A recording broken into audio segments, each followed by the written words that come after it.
Hello. कक्षा 12 भौतिक विज्ञान में आज आपको सवाल लगाना है, नोट करिएगा। 500 न्यूटन प्रति कूलाम के वैद्युत क्षेत्र में 10 की पावर -4 सेंटीमीटर त्रिज्या की पानी की बूंद स्वतंत्र अवस्था में वायु में लटकी है। बूंद पर आवेश ज्ञात कीजिए। तो ध्यान दीजिए, जैसे कि मान लीजिए ये बूंद है और ये वायु में लटकी है और इसके आसपास विद्युत क्षेत्र है।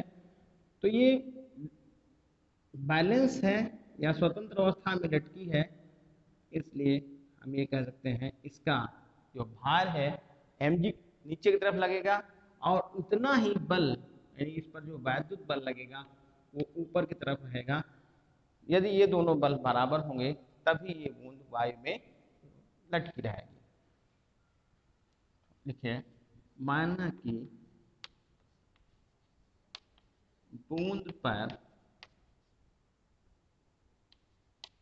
आवेश बराबर Q कूलम। बूंद पर आवेश कितना लिख लिया? Q coulomb. संतुलन की स्थिति में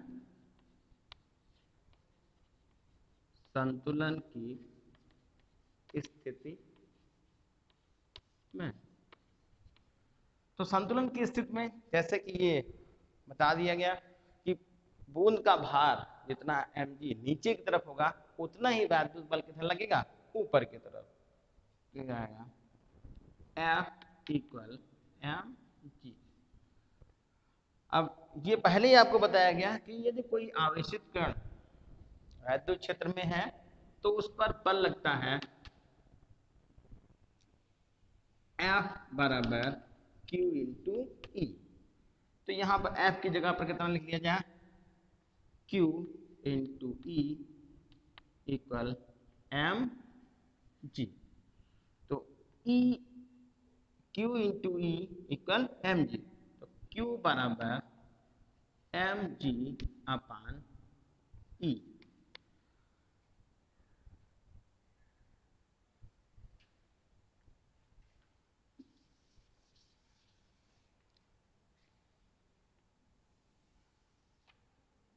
Q अब m नहीं दिया है तो फार्मूला आपको बताया गया ये घनत्व बराबर मात्रा बटे आयतन। तो m बराबर आएगा d इंटू वी यानी घनत्व गुणे आयतन। तो m की जगह पर हम लिखेंगे d इंटू वी और g पहले से है g अपान कैपिटल E। Q हो गया। ये पानी की बूंद है, इसका घनत्व तो आप 10 की पावर 3 लिखेंगे। तो यहां पर हम लिख देंगे 10 की पावर 3। आयतन, बूंद का आयतन फार्मूला आप लिखेंगे 4/3 पाई आर क्यूब और जी ये लिख लें अपान ई कर लें। तो क्यू बराबर 10 की पावर 3 4/3 ये लिख लीजिए पाई की जगह पे 3.14। त्रिज्या है 10 की पावर -2 सेंटीमीटर है। इसको आप कन्वर्ट कर लीजिए मीटर में। तो 10 की पावर -4 ये लिख लिया है, इसको मीटर में कन्वर्ट किया 10 की पावर -2 हो गया है। और g की वैल्यू अपनी तरफ से यहाँ पर 10 लिख लीजिएगा। e का मान है 500। अब कैलकुलेशन करना है q। यहां पर ऐसा करिए, ये हटाइए और 100 नीचे बढ़ा दीजिएगा। तो ये कैंसिल हो गया। आप ध्यान दें यहाँ पर 10 की पावर 3 और 1 2 और 3 ये जीरो आप हटा दीजिए। ऊपर कितना बच रहा? 4 और 314 और 10 की पावर -6 अपन 15।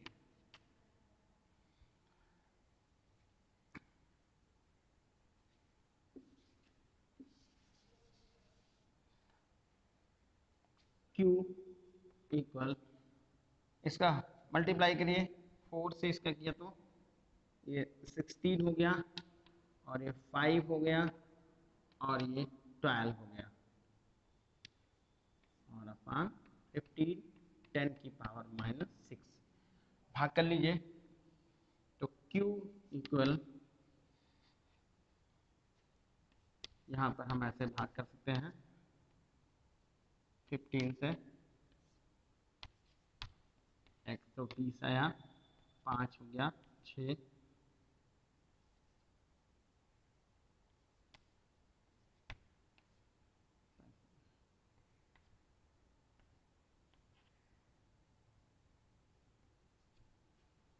105, आगे छोड़ दीजिए, तो ये आ जाएगा 7 और 10 की पावर -6 कूलाम। तो आगे और बढ़ा सकते हैं, Q बराबर 8.37 इंटू 10 की पावर -5 कूलाम।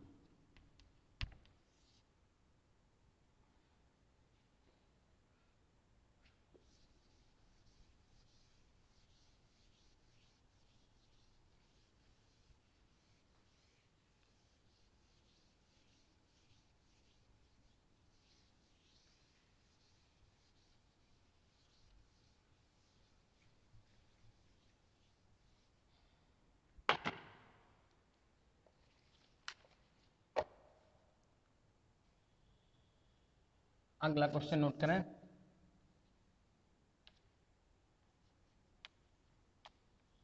जल की n समान छोटी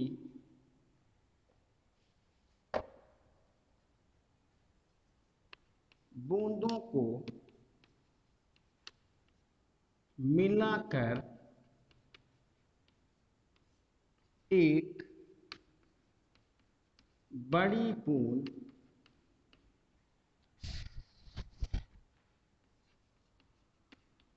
बनाई जाती है,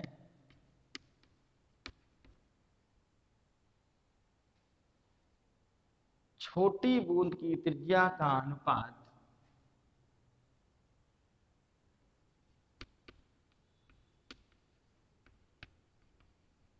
बूंद की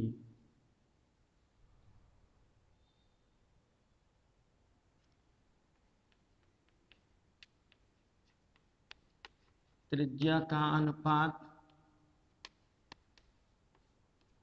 कमा विभव का अनुपात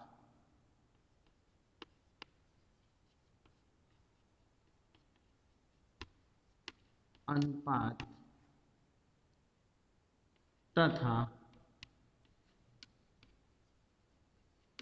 वैद्युत क्षेत्र की तीव्रता का अनुपात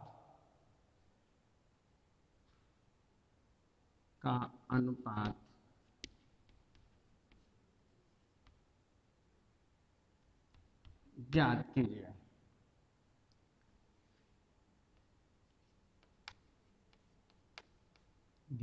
कीजिए। तो जल की n समान छोटी बूंदों को मिलाकर बड़ी बूंद बनाई जाती है। छोटी बूंद की त्रिज्या का अनुपात, यानी कि त्रिज्या का अनुपात बड़ी बूंद के सापेक्ष, विभव का अनुपात बड़ी बूंद के सापेक्ष, और वैद्युत क्षेत्र की तीव्रता का अनुपात बड़ी बूंद के सापेक्ष निकालना है। तो सबसे पहले लिखिए, माना कि बड़ी बूंद की त्रिज्या कैपिटल R तथा छोटी बूंद की त्रिज्या बराबर स्मॉल आर, कि बड़ी बूंद की त्रिज्या को कैपिटल आर और छोटी बूंद की त्रिज्या को स्मॉल आर मान लिया। तो जैसे कि एन समान छोटी बूंदों को मिलाकर एक बड़ी बूंद बनाई गई है, मतलब ये छोटी छोटी बूंदें हैं, इनको मिला दिया गया और एक बड़ी बूंद बनाई गई है। तो इन सभी बूंदों का यानी एन जितनी भी छोटी बूंदें हैं, इन सभी बूंदों का जो आयतन होगा वो इस बड़ी बूंद के आयतन के बराबर हो जाएगा। तो हम ये लिख सकते हैं 4/3 पाई कैपिटल आर क्यूब, यानी कि बड़ी बूंद का आयतन बराबर एन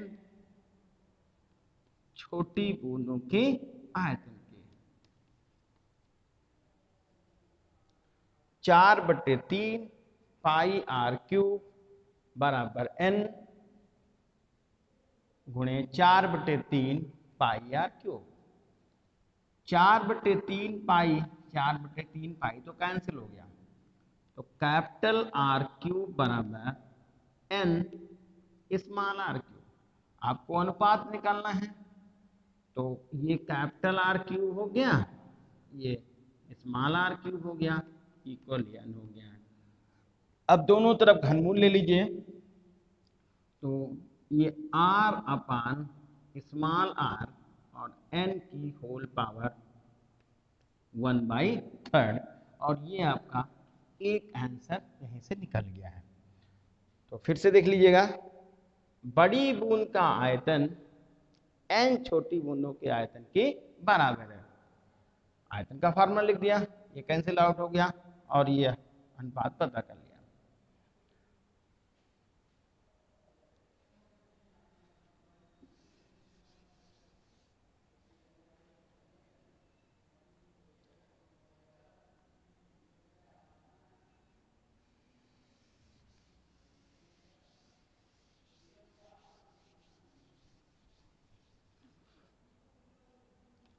r अपान स्मॉल r बराबर n की होल पावर 1/3, इसको हम याद रखेंगे।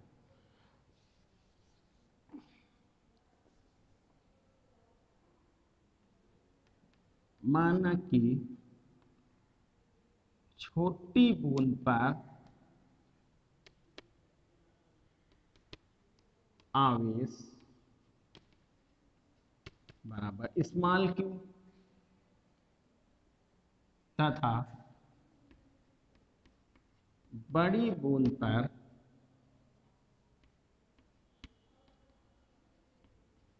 आवेश बराबर क्या है, कैपिटल क्यू लिखना। छोटी बूंद पर आवेश कैपिटल क्यू, बड़ी बूंद पर आवेश, छोटी बूंद पर आवेश स्मॉल क्यू हो गया, बड़ी बूंद पर आवेश कैपिटल क्यू हो गया।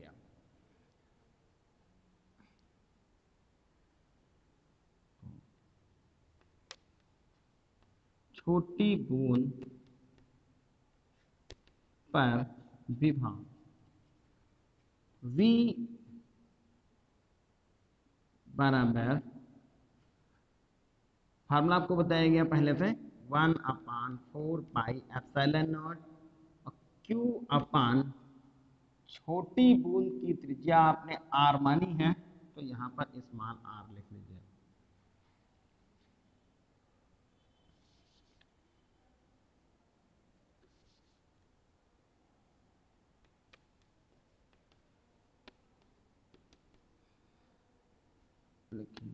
बड़ी बूंद पर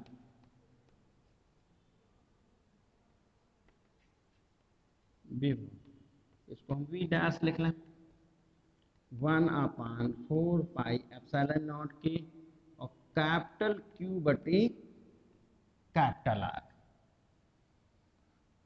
अनुपात निकालना है, तो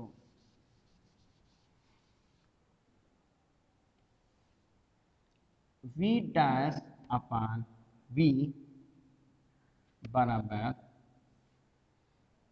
1/4 pi epsilon naught capital Q upon r, और इसकी जगह पे 1/4 pi epsilon naught small q बटे small are.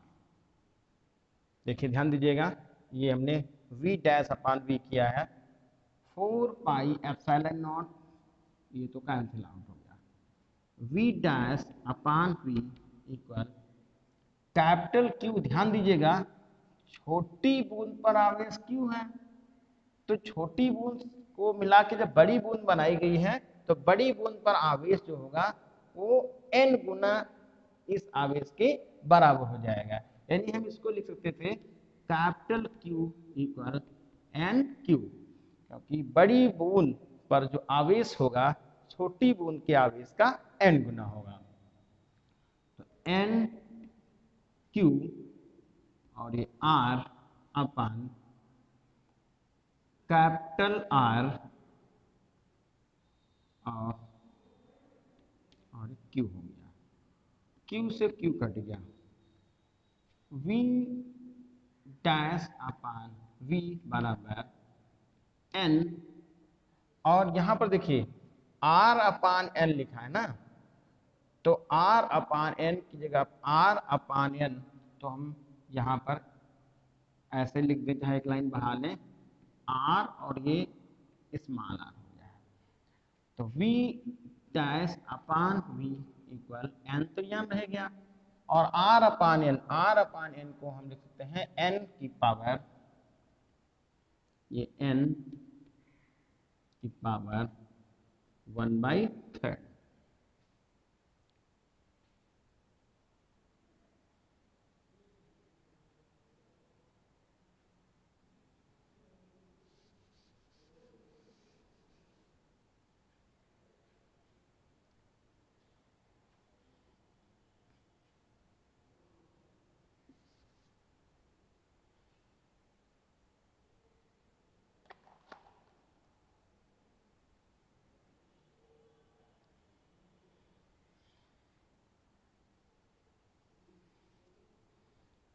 V dash upon V,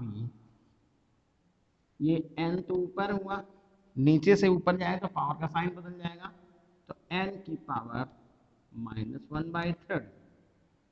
तो अब यहाँ पर हम चाहे इसकी पावर 1 मान लें, तो V डैश अपान V बराबर, ये घट जाएगा एक, ये N की पावर 1 - 1/3। इसको देखें तो V डैश अपान V बराबर N की पावर 2/3। तो ये आंसर आपको पता चल जाएगा, ये विभव का अनुपात पता चला। चाहे देख लीजिए, माने कि छोटी बूंद पर आवेश Q लिख लिया है और बड़ी बूंद पर आवेश आपने लिखा था कैपिटल Q। छोटी बूंद पर विभव फार्मूला आपने लिख लिया V equal 1/4 pi epsilon not Q upon R। बड़ी बूंद पर विभव V डैश लिखा 1/4 pi epsilon not Q capital Q upon R।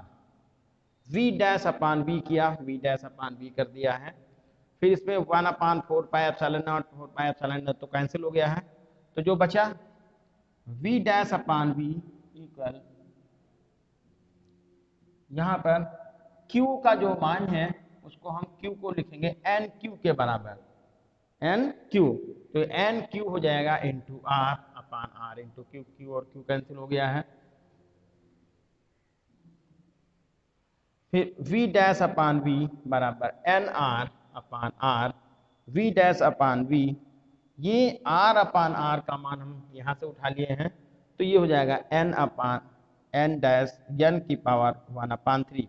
ऊपर लगे पावर का साइन चेंज हो गया, तो V डैश अपान V बराबर N की होल पावर 2/3।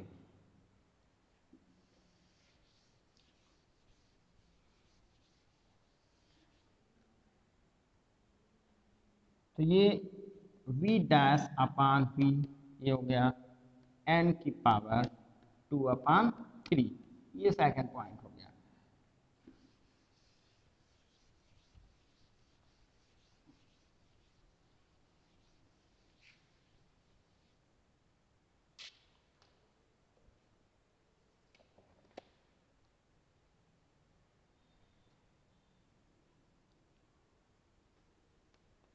बड़ी बूंद पर वैद्युत क्षेत्र की तीव्रता,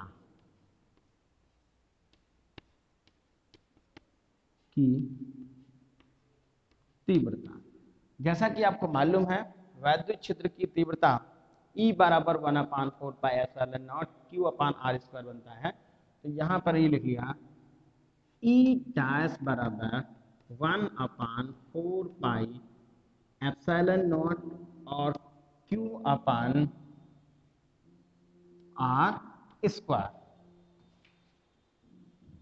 Q/r²।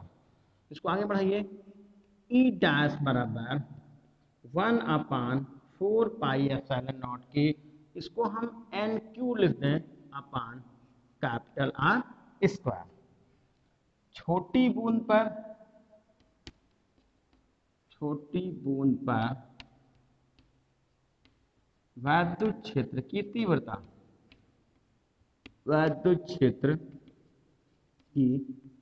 तीव्रता, इसको हम E लिख दें 1/4πε0 Q/r²। दोनों को भाग कर लें तो E डैश अपान E बराबर 1/4πε0 NQ/R²। इधर 1/4πε0 और Q/r²। 1 ये 4πε0 कट गया, Q से Q गायब हो गया। तो E डैश अपान E इक्वल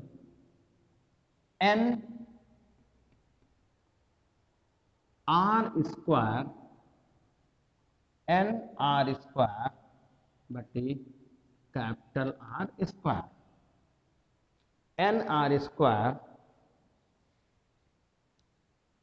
NR² बटे कैपिटल R²।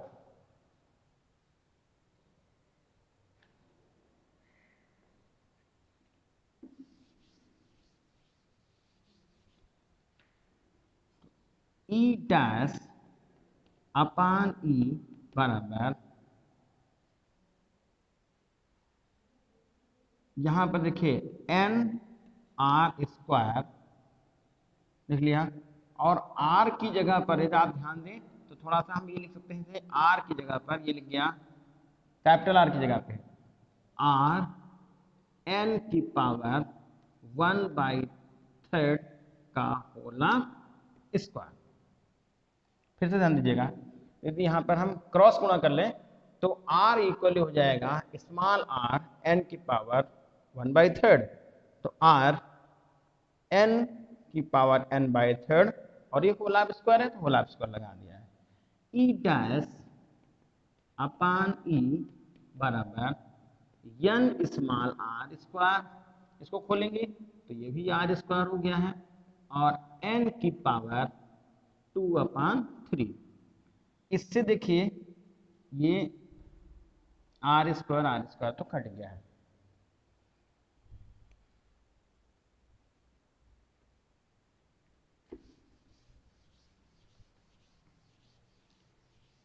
E डैश अपान E बराबर n, अभी नीचे से ऊपर जाएगा तो पावर का साइन बदल जाएगा, n⁻⁻²/3। E डैश अपान E बराबर n, देखिए यहाँ पर पावर 1 है और 1 में है घटा देंगे माइनस का 2/3, तो 1 - 2/3। तो E डैश अपान E बराबर, ये कैंसिल हो क्या आएगा n⁻⁴, और ये आपका थर्ड आंसर पता चल गया है। तो इस तरह से त्रिज्या में अनुपात कैपिटल R/स्मॉल r इक्वल n⁻⁴ विभव में अनुपात V डैश अपान V n की पावर 2/3। वैद्युत क्षेत्र की तीव्रता में अनुपात E डैश अपान E बराबर n की पावर 1/3।